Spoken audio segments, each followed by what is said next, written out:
كذبت ثمود بطغواها، کاف ذال نرمی سے، با کو تا سے ملانا ہے، یہ تا ساکن ہے اور اس پہ ہمس ہے، کذبت یہ تا کی آواز ہے، پھر آگے تھا کی آواز الگ سے ہونی چاہیے، جلدی سے کذبت ثمود نہیں پڑھنا، تا ہمس ختم ہو جائے تا پڑھے نہ جائے یہ غلط ہے، کذبت ثمود، ثا نرمی سے پڑھیں گے، منہ واو مدہ ہے، دال کو جلدی پڑھنا ہے، بطغواها، تو پور غین ساکن اس پہ اظہار ہے، وا اور ہا وقفاً دونوں برابر لمبے کریں گے، بطغواها، اور ملانے کی صورت میں ہا الف مدہ ہے اور اس کے بعد حمزہ دوسرے کلمے میں ہے تو مد منفصل آئے گی، اس کو اب زیادہ لمبا کریں گے، یعنی 4 حرکات۔ قوم سمود نے اپنی سرکشی کے باعث جھٹلایا،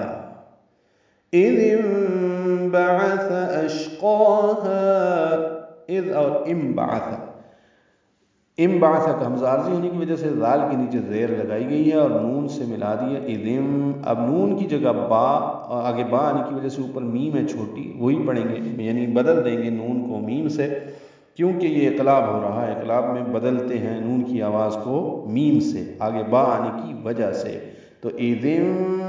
بعث، با عین ثا جلدی پڑھنا ہے، ثا کو نرمی سے پڑھنا ہے، اش شین ساکن ہے اس پہ ہمس ہے، تفشی ہے، آواز منہ میں پھیلتی ہے، قوف پورا اور ہا الف مدہ ہے، قوف اور ہا دونوں دو حرکات لمبے کریں گے، اشقاها، جب اس قوم کا سب سے بدبخت اٹھا، فقال لهم رسول الله ناقة الله وسقياها،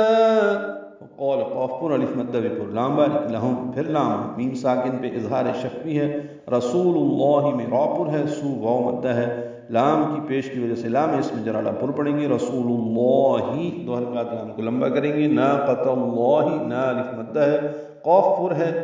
قاف کو جلدی پڑھنا ہے، تا کو لام اس میں جلالہ سے ملانا ہے، ناقۃ اللہ، لام کو پر پڑھنا اور 2 حرکات لمبا کرنا ہے، وسقیاها میں قاف ساکن ہے اس پہ قلقلہ ہے، یا اور ہا 2 حرکات لمبے کریں گے۔